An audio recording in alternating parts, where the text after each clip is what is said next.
Hi అందరికీ. ఈరోజు మనం సిఎస్సిలో మనకు న్యూగా అయితే సర్వీస్ అన్నది రావడం జరిగింది. అది ఫార్మర్ రిజిస్ట్రేషన్ అంటే అగ్రి స్టాక్ నుంచి ప్రొవైడ్ చేయడం జరిగింది. ప్రతి ఒక్క ల్యాండ్ ఉన్న రైతుకి ఇది ఫార్మర్ రిజిస్ట్రేషన్ అన్నది కంపల్సరీగా ఉండాలి. సో ఆ సర్వీస్ అన్నది మనకు సిఎస్సిలో రావడం జరిగింది. దానికోసం ముందుగా ఏదైనా ఒక బ్రౌజర్లో అగ్రి స్టాక్, నాది తెలంగాణ కాబట్టి టిఎస్ అని ఎంటర్ చేశాను. ఇలా ఎంటర్ చేసిన తర్వాత మనకు ఫస్ట్కి వచ్చిన ఆప్షన్ మీద క్లిక్ చేస్తే ఇక్కడ ఈ విధంగా డాష్ బోర్డ్ అయితే రావడం జరుగుతుంది. ఇక్కడ మనం పైన చూసుకుంటే డాష్ బోర్డ్లో లాగిన్ విత్ సిఎస్సి అని ఉంది కదా, దానిపైన అయితే మనం క్లిక్ చేయాలి. వన్స్ మనం దీనిపైన క్లిక్ చేసిన తర్వాత మనకు ఈ విధంగా పాపప్ అయితే రావడం జరుగుతుంది. అంటే ఇది విఎల్ఈకి, ప్రతి ఒక్క విఎల్ఈకి గైడ్ లైన్ అన్నట్టు. ఇక్కడ ఫస్ట్ పాయింట్ చూసుకుంటే ఒక మొబైల్ నంబర్ 2 ఫార్మర్ రిజిస్ట్రేషన్కి మాత్రమే వర్తిస్తుంది అని ఫస్ట్ పాయింట్. అండ్ సెకండ్ చూసుకుంటే మనము ల్యాండ్ డీటెయిల్ వచ్చేసి ఆ ఫార్మర్దే పెట్టాలి, ఇతరులది పెట్టొద్దు, అంటే సేమ్ ఫార్మర్దే పెట్టాలని అది. అండ్ నెక్స్ట్ థర్డ్ పాయింట్ వచ్చేసి ఈ సిఎస్సి ఐడి నాదే, ఏదైనా మిస్లీడ్ అయినా ఏదైనా ఫాల్ అలిగేషన్ వచ్చినా నేనే భరిస్తా అని. ఈ ఫోర్త్ దాంట్లో ఈ లా ప్రకారం, డిఎన్ఎస్ లా ప్రకారం ఆ లీగల్ అథారిటీ తీసుకునే ఇంపార్టెంట్ మన మీద ఉంటుందని, మన మీద ఎలాంటి తప్పు చేసినా మనమే బాధ్యులం అని చెప్పేసి అది పాపప్ అన్నట్టు. అండ్ నెక్స్ట్ మనం లాగిన్ అయిన తర్వాత మీరు చూడవచ్చు, ఇక్కడ మనకు డాష్ బోర్డ్ ఈ విధంగా రావడం జరుగుతుంది.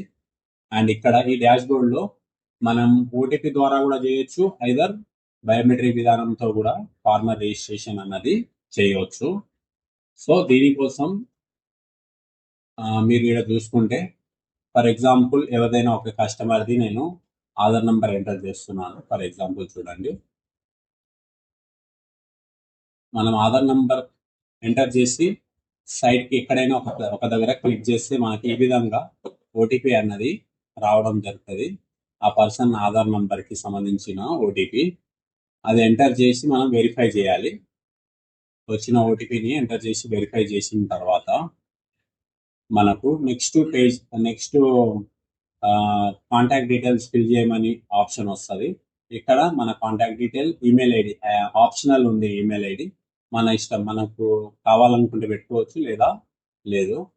ఇక్కడ మీరు చూడవచ్చు, ఈమెయిల్ ఐడి పెట్టుకుంటే ఈమెయిల్ ఐడికి మనకు ఒక కోడ్ అన్నది వెళ్ళింది, ఆ ఓటీపీ వెరిఫై చేయమని చెప్తుంది. బట్ ఇక్కడ మొబైల్ నెంబర్ చూసుకుంటే నాది ఆల్రెడీ ఎగ్జిస్ట్ అని ఉంది.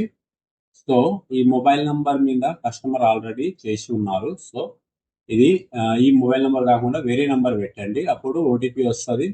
ఓటీపీ సక్సెస్ అయ్యి నెక్స్ట్ ఫామ్కి వెళ్తుంది.